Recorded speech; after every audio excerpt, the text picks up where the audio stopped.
오늘 이 시간은 본문의 말씀을 가지고 점화풀러가가 되어야 할 곳으로 가라라는 제목으로 말씀을 전하겠습니다. 다니엘서 4장 본문의 말씀 사실 전체를 다 읽지는 못했지만 이 4장은 우리 다니엘 그 가운데는 느부갓네살의 두 번째 꿈에 관련된 이야기이지요.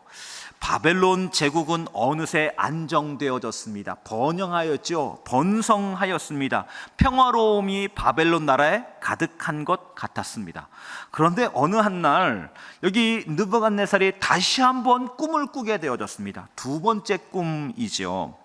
그런데 이 꿈을 꾸고 나서 그 꿈이 우리 지난번 꿈처럼 기억이 나지 않는 것이 아니라 선명하게 그 꿈이 기억이 납니다. 그런데 꿈을 기억하게 되니 그 꿈 때문에 더욱 번민하게 되어집니다. 필시 이 꿈의 내용이 불길합니다. 예사롭지 않습니다. 미래에 대한, 장래일에 대한 그런 꿈인 것이 틀림이 없는데 그 꿈의 내용이 섬뜩한 것이죠. 그래서 이 바벨론 나라에 느부갓네살이 열심히 키웠던 박사와 술객들을 불러 모았습니다. 꿈의 내용을 이야기하였습니다. 그리고 이것을 해석해 놓아라 라고 요청했습니다. 하지만 그 누구도 감히 이 꿈을 해석하지 않습니다. 해석해서 왕에게 고하지 않는 것이죠. 이런 답답한 마음들 속에서 느부갓네살은 다시 누구를 떠올렸을까요? 바로 말씀의 주인공 다니엘을 초대하여 그에게 그 꿈을 이야기하고 그것을 해석하라 말하였죠. 느부갓네살이 꾸었던, 그렇다면 그 꿈은 어떤 꿈일까요? 느부갓네살은 꿈속에서 한 동산 위에 큰 나무를 보았습니다. 그런데 나무의 이파리 그 끝, 그 꼭대기가 저기 저 하늘에 닿을 것 같은 거지요. 그리고 아무리 먼 곳에서도 그 동산에 있는 그 나무를 모두 다 볼 수 있을 만큼 장엄한, 위험이 가득한 그런 나무였고, 이 나무에는 온갖 과실들이 있고 잎사귀가 충만했죠. 그래서 많은 짐승들과 새들이 이 나무에 깃들어 있습니다. 이와 같이 평화롭고 아름다운 그곳에 한 순찰차가 도착을 합니다. 그러더니 이 나무를 싹둑 베어버리는 것이죠. 모든 가지들을 꺾어버리고 그리고 열매들을 털어버리는 것이죠. 이 깃들었던 새들과 짐승들을 쫓아버리는 것입니다. 그리고 그 잘려진 나무 그 밑둥, 그것을 우리 이제 구루터기라고 말하죠. 그 구루터기에다가 철과 노줄로 동여 놓는 것이지요. 그리고 연이어서 한 음성이 들려집니다. 그 음성은 여기 그 마음이 변하여서 인생의 마음과 같지 않냐고 짐승의 마음을 받아서 7대를 보내게 될 것이다 라고 하는 이와 같은 내용이었죠. 이런 이야기를 우리 느부갓네살 이야기할 때 이 이야기를 다니엘은 듣는 순간 해석이 되어졌습니다. 이것은 무슨 뜻일까요? 그 나무는 누구를 가리키는 것일까요? 이 이야기를 듣는 순간 다니엘의 마음에는 번민이 일어나기 시작합니다.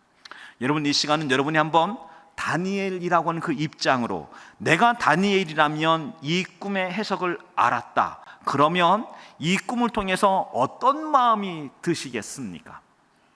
꿈의 내용은 우리 간결합니다. 무엇입니까? 느부갓네살의 멸망입니다. 느부갓네살의 몰락인 것이지요. 그 나무는 느부갓네살이 틀림이 없습니다. 그는 잘려질 것이고 심판받는다는 것이지요. 그가 이뤘던 모든 것들은 다, 열매는 땅에 떨어지고 깃들었던 모든 것들은 다 쫓겨나가게 된다는 그런 이야기였죠. 여러분, 만약에 여러분이 느부갓네살 그리고 여기 다니엘이라면 여러분들은 그 꿈의 이야기를 듣고 어떤 감정이겠습니까? 여러분, 느부갓네살이 몰락한답니다. 쫓겨난답니다. 여러분, 어쩌면 다니엘은 속으로 쾌재를 불렀을 수도 있습니다. 그렇지, 드디어 이제 때가 됐다라는 그런 마음이 들 수 있는 것이지요. 여러분, 느부갓네살은 어떤 존재입니까? 제국을 어마어마하게 일으켰던 사람이기는 하지만 여기 다니엘 그리고 수많은 사람들에게는 압제자였습니다. 원수였던 것이죠. 가족들을 뿔뿔이 흩은 장본인이기도 했습니다. 그리고 수많은 나라들을 멸망시켰습니다. 사랑하는 조국을 초토화시켰습니다. 예루살렘 성을 함락시켰고 성전을 모독했으며 그곳에 끔찍한 짓들을 저질렀던 그런 존재, 그 존재가 바로 느부갓네살이었던 것이죠. 하나님 감사합니다. 저로 하여 이렇게 살게 하심으로 그 끝날을 보게 하십니까? 라고 하는 이런 고백, 이런 마음이 여기 다니엘에게 있을 법하지 않습니까? 여러분들은 어떻습니까? 여러분, 우리의 인생에서 우리는 악인들, 그들이 잘 되고 번성하는 것에 대하여 심히 불편합니다. 악인들의 파멸, 여러분, 우리는 그것을 어쩌면 기대하고 있는 것이지요. 우리의 인생에 사람의 감정 중에서 가장 강렬한 감정, 그것 중에 한 가지가 바로 복수 아닙니까? 되갚음 혹은 안갚음 아닙니까? 우리는 오만하며 반성이 없는 사람들, 상처를 입히고 수많은 사람들에게 피해를 주었던 그와 같은 사람들의 콧대가 꺾여지는 것, 우리는 그것을 기대하고 그리고 바라보는 것이지요. 이와 같은 그 순간, 그가 피눈물 흘리는 그 순간 통쾌할 것입니다. 그럴 줄 알았어, 그렇게 되어야지, 마땅하지 라는 그런 생각이 들지 않을까요? 우리는 가끔 주변에 어떤 일들에 대한 피해자, 그리고 그 가족들의 원통한 이야기를 들을 때면 그 마음에 서려져 있는 한이 보일 때가 있는 것이죠. 응어리져 있습니다. 죄를 짓고 상처를 준 사람에게 마땅한 합당한 벌이 내려질 것을 기대하는 것이지요. 그리고 그 과정들을 통하여서 지켜보면서 그 마음은 시원해지고 마음에는 우리 기쁨 그리고 즐거움 그리고 어쩐지 깊은 곳에 차오르는 만족함이 있을 수 있는 것이지요. 현대사회에서 그 복수의 역할, 그것은 사사로이 하지 아니하도록 국가와 법이 그 역할을 대신하고 있습니다. 범죄자들에게 적절한 처벌을 내리는 것, 그것이 현대 국가가 수행해야 될 가장 중요한 의무, 임무 중에 한 가지이지요. 사회가 안전해지고 사회가 건강해지기 위해선 이와 같은 범법과 악인들에 대한 처벌을, 그리고 마땅한 대가에 대해서 우리 이 나라에서 법으로 이 일들을 잘 수행해야 하는 것이지요. 만약에 이 기능을 국가와 법이 잘 수행하지 않게 되어진다면 여러분, 이 사회의 안정, 그리고 사람들은 국가와 법을 믿을 수 있을까요? 그런 면에 이 기능이 제대로 잘 발휘되어지지 않을 때 어떤 사람들은 사적 복수를 생각합니다. 인기리에 방영되었던 빈센조라고 하는 드라마, 모범택시라고 하는 드라마, 그리고 요 사이에 사람들에게 인기를 끌고 있는 그런 드라마, 이런 드라마들은 어떤 내용들입니까? 노골적으로 악으로 응징하는 방식들을 드라마들은 얘기해 주고 있습니다. 눈에는 눈, 이에는 이, 총에는 총, 그리고 칼에는 칼, 이와 같은 방식을 취하고 있는 것이지요. 이와 같은 극단적 복수의 방식을 통해서 뭔가 응징하게 되어질 때 드라마를 보는 사람들은 통쾌함을 느낍니다. 그리고 이 복수가 더뎌지거나 응징이 잘 되어지지 않는 장애물들, 이와 같은 존재의 등장 앞에서 사람들은 가슴 졸여하며 답답해하는 것이지요. 그리고 이 주인공이 그런 대사를 던지는 것이죠. 죄를 저지른 자들은 마땅히 처벌을 받아야 한다 라고 하는 이런 대사, 이런 류의 대사 앞에 사람들은 사이다와 같은 시원한 마음을 갖게 되는 것이지요. 느부갓네살, 유대인들에게, 그리고 다니엘에게, 수많은 정복지에 있는 식민지인들에게 어떤 존재였을까요? 그가 몰락한답니다. 그가 멸망한답니다. 여러분, 우리 이와 같은 이 느부갓네살에 대하여 누구든 복수의 버튼을 누르고 싶었을 것입니다. 그때 다니엘은 어떤 선택을 했을까요? 다니엘은 어떤 마음을 가졌을까요? 우리가 읽었던 19절 본문의 말씀을 다시 한번 읽도록 하겠습니다. 19절 말씀입니다. 함께 읽겠습니다. 시작. 베드사랄이라 이름한 다니엘이 한동안 놀라며 마음으로 번민하는지라 왕이 그에게 말하여 이르기를 베드사살아 너는 이 꿈과 그 해석으로 말미암아 번민할 것이 아니니라. 베드사살이 대답하여 이르되 내 주여 그 꿈이 왕을 미워하는 자에게 응하며 그 해석은 왕의 대적에게 응하기를 원하나이다. 어떤 내용입니까? 민족을, 그의 가족을, 수많은 사람들에게 처참함을 주었던 그 존재 느부갓네살, 그에게 마땅한 응징이 임한다라는 이 꿈의 계시의 내용을 듣게 되어졌을 때 여기 다니엘은 자기의 마음을 돌아보는 것이지요. 우리 그리스도인들은 이와 같은 악인들의 아픔과 악인들의 응징의 사건들 앞에서 우리는 우리의 마음을 돌아보는 사람 되어져야 합니다. 우리는 타인들의 몰락을 기뻐하는 사람입니까? 우리 그리스도인 타인들의 아픔과 상처, 그 가운데 나에게 상처를 주고 피해를 주었던 사람들의 몰락을 우리는 박수치는 사람들입니까? 우리는 그와 같은 사람들이 마땅히 받아 마땅한 그런 일들 앞에서 우리는 흐뭇한 미소를 짓는 사람들이 그리스도인입니까? 그리스도인은 예수 그리스도께서 걸어가셨던, 예수님에게 모욕을 주고 예수님에게 배반을 하고 예수님에게 상처를 주고 수없이 나쁜 악한 짓을 행했던 수많은 사람들을 향하여 예수님께서 그와 같은 그 사람들을 슬픔이 가득한 사람으로 예수님은 보셨습니다. 그래서 그리스도인들은 사이렌 소리를 듣는 사람들입니다. 우리 바깥에 외부에서 일어나고 있는 수많은 악행과 그 수많은 잘못에 대한 사이렌이 마음에서 강하게 공명되어지는 사람이기도 하지요. 그런가 하면 우리 내부에 있는 우리 자신, 우리 내면에 있는 사이렌 소리도 듣는 사람들이지요.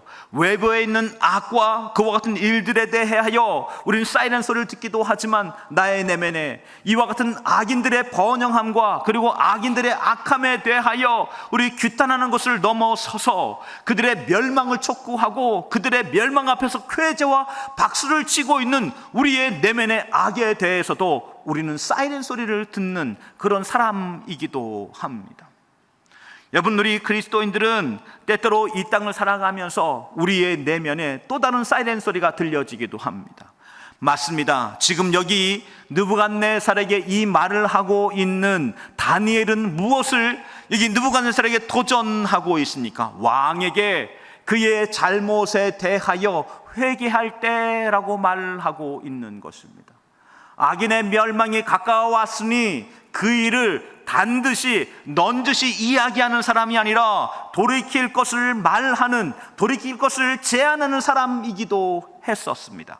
그렇다면 오늘 우리의 삶 가운데 나에게도 그와 같은 사이렌 소리가 들릴 때가 있지 않습니까? 누군가가 돌이킬 때라고, 누군가가 돌아설 때라고, 어떤 책을 통하여서 때때로는 영화와 드라마를 보면서 때때로는 누군가와의 대화를 통해서 내가 지금 돌이켜야 될 때라고 하는 마음의 사이렌 소리가 들리지 않습니까? 여러분, 그렇다면 우리는 그때 어떻게 해야 합니까? 하나님은 기회를 주시는 분이십니다. 우리는 하나님께서는 우리 이와 같은 악과 또 우리 내면에 있는 범죄함과 또 주 앞에 옳지 않음에 대하여 우리 경고하십니다. 하지만 이와 같은 경고는 영원하지 않습니다. 그의 경고는 때로 이 지극한 자비와 사랑은 심판의 칼날로 저희들에게 다가올 때가 있는 것이죠. 때문에 그리스도인들은 이와 같은 사이렌 소리가 타인이 아닌 세상이 아닌 나의 내면의 사이렌 소리가 들릴 때 그때야말로 회개할 그 타이밍, 그것을 잡는 여러분과 제가 되어지길 원합니다. 회개는 그때입니다. 회개를 지나쳐버리고 그리고 해결을 간과하고 그리고 주 앞에 돌아갈 시간과 그 부르심 앞에서 그것을 잊어버리게 되어질 때 우리는 어느 한 날 여기 느부갓네살에게 경고했던 그 경고가 그의 미래 운명이 되어진 것처럼 그 두렵고 어려운 일들이 우리의 삶에 나의 운명이 되어질 그때가 다가올 수 있는 것이죠. 여러분, 우리의 심령에 사이렌이 울리는 그때 주 앞에 나가 은혜를 구하시는 여러분과 제가 되어지길 주의 이름으로 축원합니다. 축원합니다. 축원합니다. 오늘 놀라운 것은 바로 여기 다니엘입니다. 다니엘은 그와 같은 그 순간에 사이렌 소리, 내면의 사이렌 소리를 들었습니다. 그리고 그것을 왕에게 고하는 것이지요. 사실 우리가 읽었던 27절의 말씀, 이것은 그 누구나 모든 사람이 하는 이야기가 아닐 수 있습니다. 왜냐하면 왕은 다니엘에게 자기의 꿈에 대한 해석을 고해달라라고 말을 했습니다. 이것은 무엇입니까? 네, 왕의 미래입니다. 왕이 이 상태로 계속해서 이 삶을 지속하게 되어진다면 그 끝은 그 왕이 그 나무가 될 것입니다 라고 하는 바로 그 해석인 것이죠. 왕에게 그 이야기를 말하였습니다. 어쩌면 박사와 술객 주변에 허다하게 많이 있지만 차마 그 이야기를 할 수 없는 사람들일 수도 있습니다. 왜 그렇습니까? 우리는 우리 지배자에게, 권위 있는 사람에게, 혹은 회사에서의 회장에게, 혹은 권력자에게 좋은 이야기 할 수 있습니다. 긍정적인 미래 이야기 할 수 있습니다. 그리고 미래 전망 속에서 밝고 환한 이야기 할 수 있습니다. 하지만 어두운 이야기, 하지만 우리 정말 두렵고 떨리는 이야기, 그 가운데는 바로 권력자 자신, 권력자 본인, 그에게 닥칠 이 비극적 운명에 대하여 단정적으로 얘기할 만한 사람이 몇 사람이 되어집니까? 우리는 공직사회에서, 우리는 회사에서도 이처럼 다니엘처럼 위협을 무릅쓰고 왕에게 나아가서 담대히 말하는 사람이 많지 않은 것이지요. 왜냐하면 자신의 의견, 자신의 생각을 개진했다가 본인 스스로가 위험에 빠질 수도 있습니다.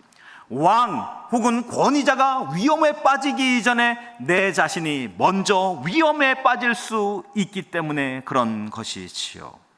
여러분, 더욱이 이 왕이 여기 이 다니엘에게 해석을 요구했지 또 다른 이야기를 요구하지 않았습니다. 그와 같은 그 끝에 다니엘은 한 걸음 더 나아갑니다. 우리 이 꿈에 대한 해석, 그것을 넘어서서 자신의 생각, 왕에게 감히 간언을 하는 것이죠. 그 간언의 내용이 무엇일까요? 우리 27절 말씀, 우리 한 번 더 같이 큰 목소리로 읽어보겠습니다. 함께 읽겠습니다. 시작.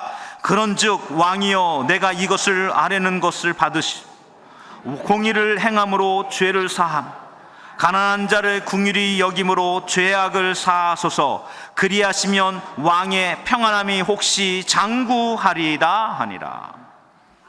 마지막 이 27절은 왕이 요구했던 내용이 아닙니다. 이와 같은 그 꿈의 해석, 그 다음에 왕에게 자기의 진심 어린 충언을 한 것입니다. 충언을 넘어서서 왕에게 여기 이 바벨론의 실상을 이야기하는 것이기도 합니다. 여기 이 바벨론은 화려한 나라입니다.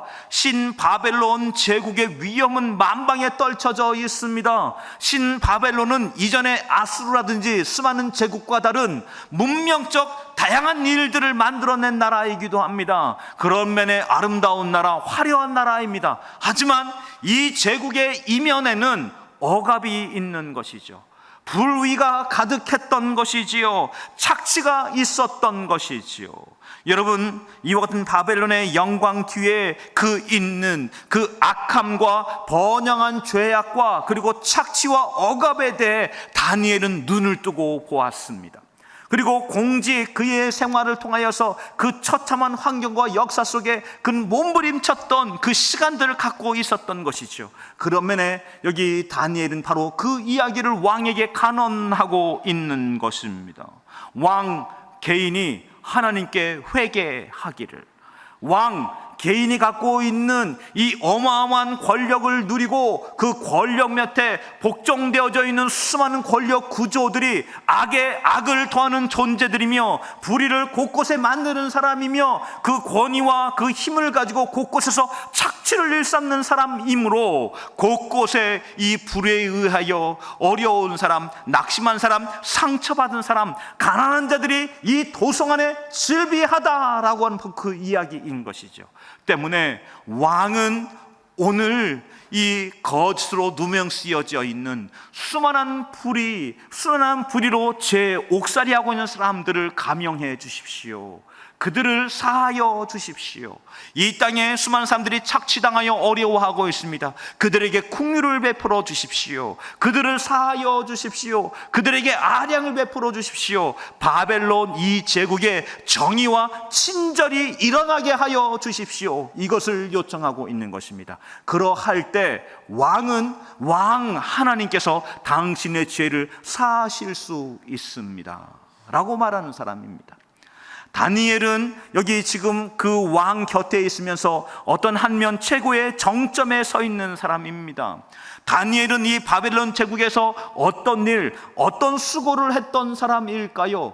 바벨론 제국이 세워지며 수많은 일들을 하였습니다. 악과 불의와 그리고 그 땅 안에 우리 무법의 천지를 만들면서 두려움과 공포의 나라로 여기 바벨론 다스리면서 번영하고 커져갔던 것이죠. 그곳에서 다니엘은 어떤 일을 하였습니까? 네, 거기에서 자기가 갖고 있는 모든 역량을 다하여, 자기가 갖고 있는 모든 재능을 다하여 여기 이 바벨론이 더 불의한 나라가 되지 않도록, 더 악함의 일들이 번영하지 아니하도록 모든 권력자들이, 모든 실력자들이 자기 자신의 이익과 그리고 자기 자신의 성공과 그리고 자기 자신의 만족을 추구하여 자기의 곳간을 늘리고 자기의 삶을 부유하게 하며 자기 자손들을 번영하게 하고자 더 많은 것을 가지며 움켜쥘 그때 다니엘은 자기 자신과 가족들과 그리고 일신을 위하여 어떤 것들을 갖고자 하지 아니했던 것이죠. 그래서 우리가 나중에 살펴보겠지만 사람들이 다니엘을 참소하고자 달려왔습니다. 그를 고발하였던 것이죠.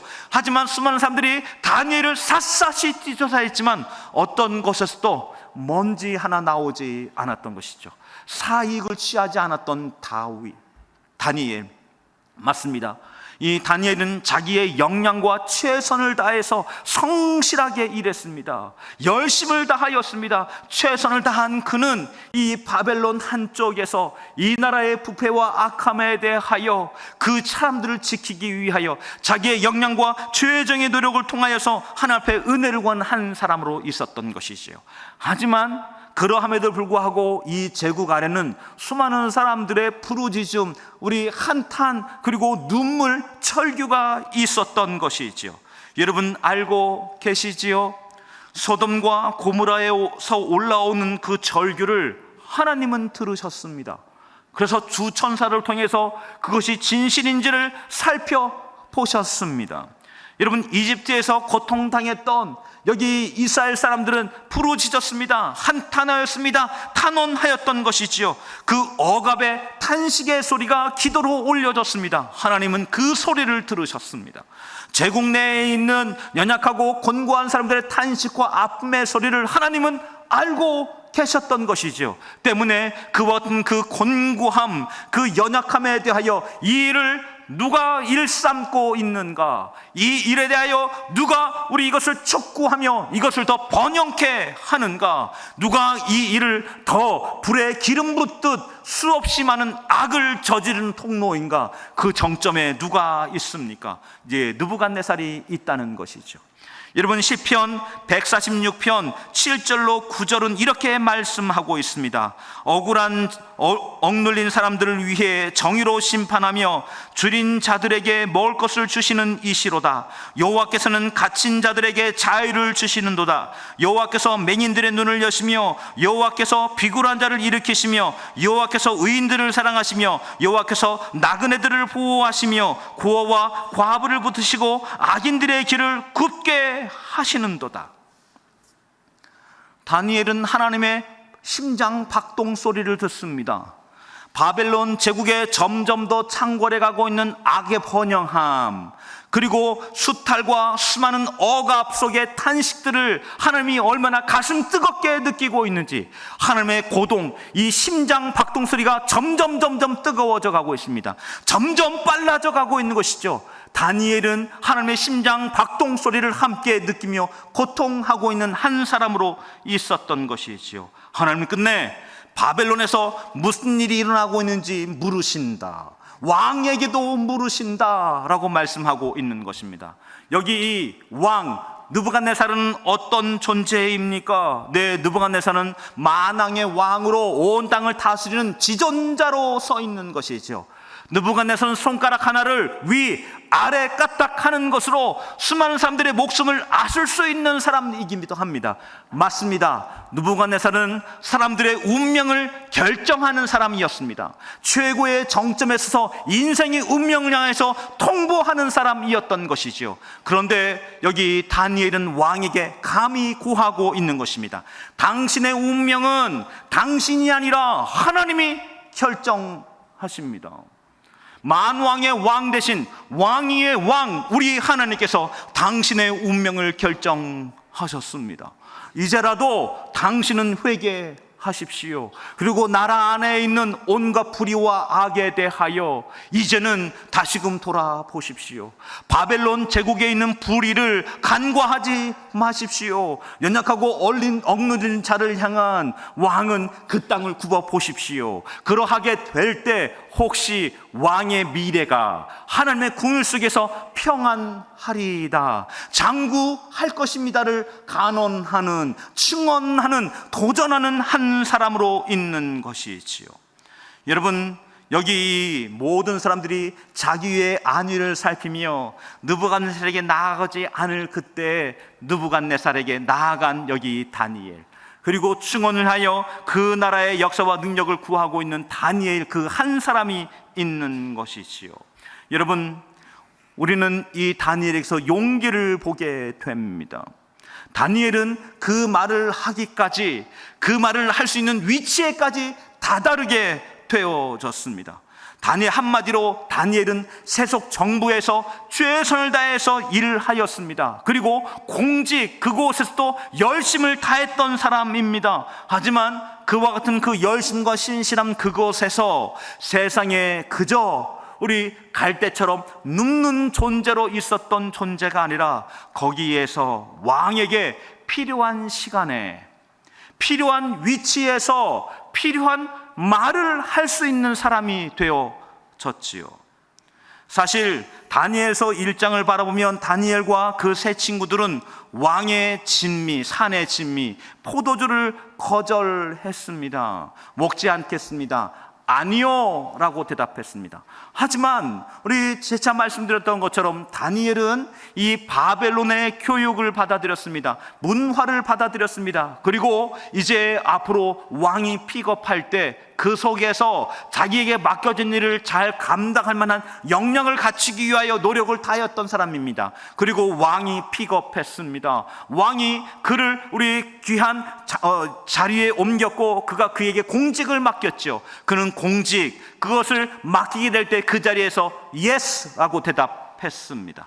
다니엘은 어떤 때는 아니요라고 대답했고, 다니엘은 어떤 때는 예스라고 대답했던 것이지요.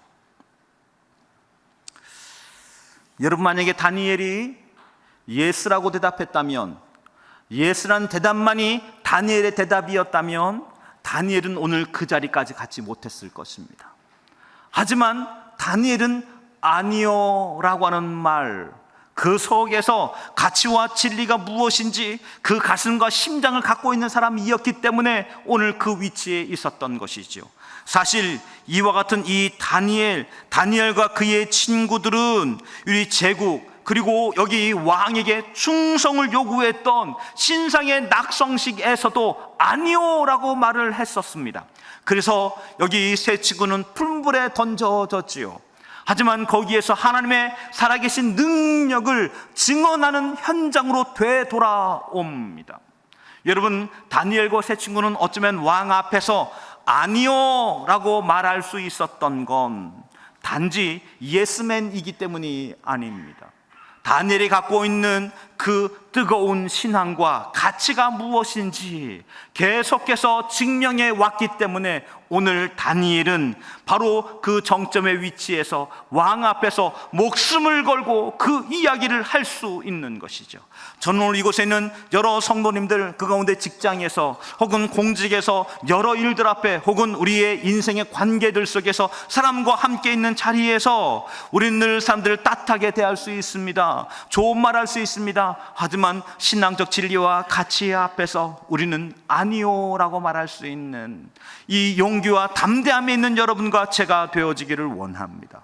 그래서 오늘 설교는 말씀하기는 쉽지만 이대로 살기 어려운 말씀이기도 합니다.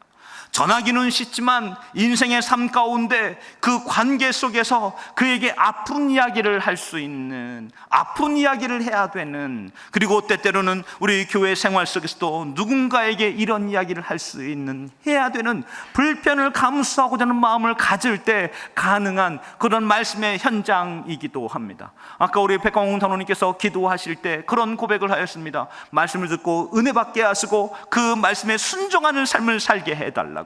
말씀을 듣는 것은 쉽지만 말씀대로 사는 것이 얼마나 어려운 시대에 우리가 살고 있습니까? 그런 반면에 오늘 다니엘을 보십시오. 그는 그 현장에서, 그곳에서 그 말을 하기 위하여 목숨을 걸고 그 말을 하기 위하여 그 위치에 다다르며 그 신실함과 삶의 궤적을 통하여서 하나님을 증언한 한 사람으로서 있는 것이지요. 왕이여, 이제 회개할 때입니다. 왕이여, 바벨론 제국의 불의를 거둬 두릴 때입니다. 왕이여, 이 제국 내 연약한 자, 억압과 착취당한 자를 돌볼 때입니다. 왕이여, 하늘 앞에 회개할 때입니다. 이것을 가지고 나갔던 한 사람이 되어져 있는 것이죠. 여러분, 맞습니다. 다니엘은 그 현장에 스파크를 일으키는 사람이었습니다. 그 현장에 말씀의 스파크를 던지는 사람, 말씀의 스파크를 일으키는 한 사람이었습니다. 맞습니다. 다니엘은 그 현장에 다다르기 위하여 그 현장에서 점화 플러그에 접속하는 사람이었죠. 하나님의 심장과 소원을 가지고 그곳에 살면서 그곳에 말씀이 흘러가는 통로로 자기 자신을 점화 플러그로 접속하는 한 사람으로 살아가고 있습니다. 여러분, 이 한정한 우리의 삶 가운데 우리가 어디에 있습니까? 여러분, 때로 그 직이 어렵고 힘드십니까? 그리고 그 속에서 우리 고민하며 여전히 풀어야 할 문제 앞에서 번민하십니까? 하지만 기억하십시오. 오늘 그곳에서 점화 플러그로 살아가겠다, 점화 플러그로 살기를 원한다, 이 고백과 소원 속에 그 현장을 바라볼 때 오늘 우리는 그 현장에 우연히 있는 것이 아니라 오늘 우리를 보내신 분이 계지 않으실까요? 그리고 그 속에서 우리를 쓰시는 하나님을 신뢰하면서 믿음의 길을 걸어가게 될 때 우리는 관계 속에서, 오늘 교회 생활 속에서, 일터와 회사와 사업장 가운데 하나님의 나라를 만들어가는 거룩한 통로, 그 은혜를 누리는, 그리고 은혜 속에 쓰임받는 은혜의 삶 한 주간 되시길 주의 이름으로 축복합니다.